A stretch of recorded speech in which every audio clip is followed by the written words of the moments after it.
चल बस इत्थे ही रह बुला लेके आ जा आओ भी आओ चलो चलो जफर आए बताओ चलो चल मारो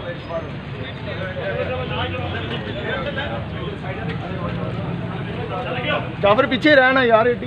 यार ये मैंने दीवार के साथ रहे ना फिर आप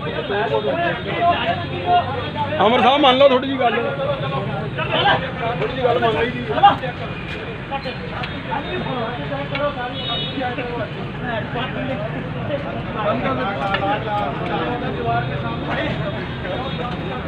यार कवरेज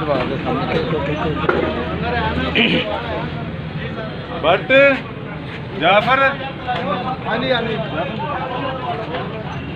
जाफर सर बुला रहे अफरीदी साहब बस ठीक है बस एक ही रो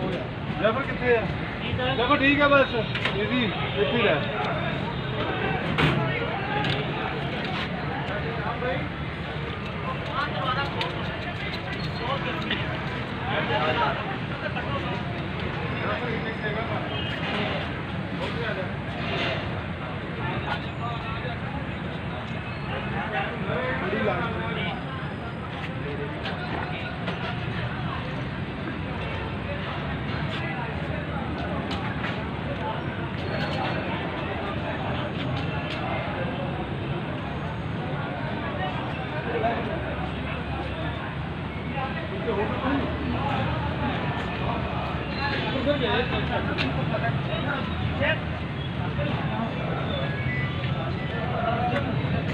Yes.